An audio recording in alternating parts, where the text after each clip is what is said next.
மாணவர்களே, இது என்ன தெரியுமா? இது ஒரு ஆப்பிள். இது எனக்கு அருகில் இருக்கிறது. அதனால் நாம் this apple என்று சொல்வோம். அருகில் இருக்கும் பொருளை காட்டும் போது this என்று பயன்படுத்துவோம். இந்த ஆப்பிள் இங்கே அருகில் உள்ளது. இது this apple. இப்போது அந்த ஆப்பிள் தூரத்துல இருக்குது. அதனால அதை that apple ன்னு சொல்லலாம். அருகில் இருந்தால் this, தூரத்துல இருந்தால் those, that ன்னு பயன்படுத்தும். இப்போ புரிந்ததா? மாணவர்களே, இன்று நாம் 2 வார்த்தைகள் கற்றுக்கொள்ள போகிறோம். come here மற்றும் go there.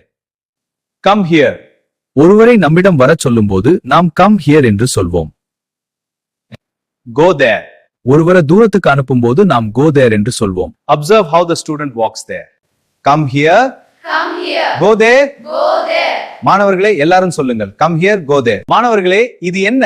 நாம் ஒரு பொருளை பத்தி கேட்கும்போது what என்று கேட்கிறோம். This is a book. ஒரு காரணத்தை கேட்கும்போது why என்று கேட்கிறோம். why are you late? I don't know.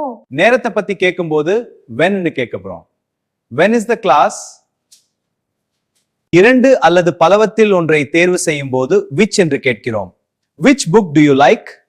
மாணவர்களே, ஒருவரை பத்தி கேட்கும்போது நாம் who என்று கேட்கிறோம். who is he? He is a student. அவர் ஒரு மாணவன். ஒரு இடத்தை பத்தி கேட்கும்போது where என்று கேட்கிறோம். where are we? We are in classroom. நாம் வகுப்பறையில் இருக்கிறோம்.